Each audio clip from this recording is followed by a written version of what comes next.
You also mentioned survival. So that seems to be a core principle that human existence is about survival. Can you elaborate what is meant by survival? Are we talking about the survival of the human species, survival of the individual humans, survival of the manifestation of thetans in human form? What's survival? So it would be all of that, because survival is the dominant force across all the dynamics.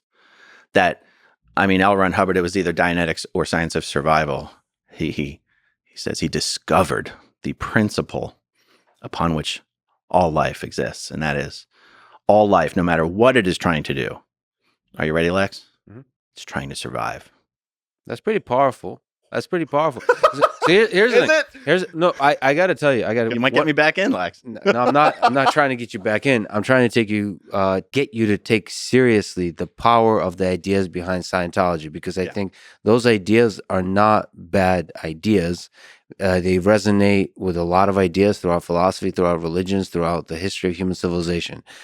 The interesting aspect is how it goes wrong. But here's the thing, Lex. Here's the thing. It is consistent with prior efforts or studies. It's just that L. Ron Hubbard said this was a watershed breakthrough, that it was being discovered for the first time. That's kind of what I'm mocking, really. Yeah, but you can mock Nietzsche for saying man is will to power. You can mock But did Freud. he claim to be the first person to ever say it? Well, Nietzsche, he's had a bit of an ego, so and he's full of contradictions. But I'm pretty sure the implied thing is that he was the first to say it. Yeah. There's a lot of scientists. There's one of the people I really admire, Stephen Wolfram, who wrote a book called A New Kind of Science that explores complex systems and cellular automata and these mathematical systems that have been explored before.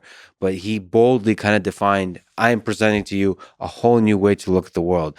And if you just set a little bit of the ego behind that aside, there's actually beautiful ideas in there. They have, of course, been done before and explored before. But sometimes people declare this is the coolest. That's the only thing I'm really mocking is he said this discovery that life is trying to survive is greater than the discovery of fire. Okay. I mean, it gets a little silly, but that's fine. We can agree that the fact that life is trying to survive has meaning and is meaningful and is valuable. And it's true. I mean, life is trying to survive. Also, there's a non-trivial definition of what is life here. So this idea of a thetan, the thing that permeates through lifetimes, through people, there's some fabric that is bigger than individual biological bags of meat. That's a philosophically an interesting idea. Of course, if it's not grounded in a little bit more a physical reality, then it becomes a little too woo-woo. And the way L. Ron Hubbard in Scientology defines survival is very much intertwined with how they define ethics. Ethics, anything, to be ethical is pro-survival. To be unethical is counter-survival.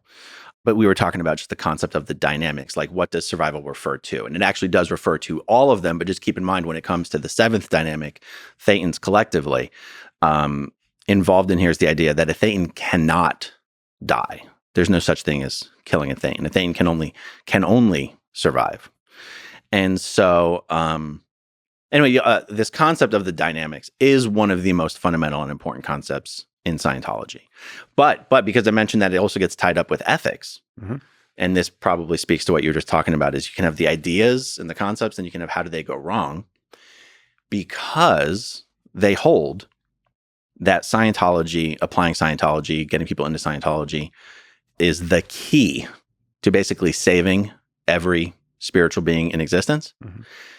When you're analyzing what is ethical, it becomes whatever's good for Scientology becomes by definition ethical, because anything that's good for Scientology, which is a third dynamic, is inherently good for all the dynamics.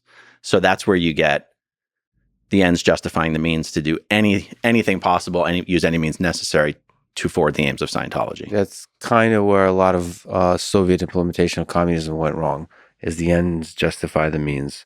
The equality, the justice for the workers. If we have to kill, murder, imprison, censor in the name of that, then it's for the greater good in the long term to achieve the ideal of communism. In some respects, Scientology created a near perfect communist experiment in its Sea organization. What is it? From everyone according to their ability to each according to their need, or something like that? Scientology's Sea organization is damn near a perfect communist experiment. coming from someone who doesn't necessarily know what the perfect communist experiment really is, because grew up in a cult, Lex. You can't keep using that as an excuse. It's a funny tagline I use in my videos. I like it. But like, it is interesting that an organization that is so hyper-capitalist and so money-hungry and is known to be very wealthy, at its core is run by this group of Sea Org members that live a communist lifestyle.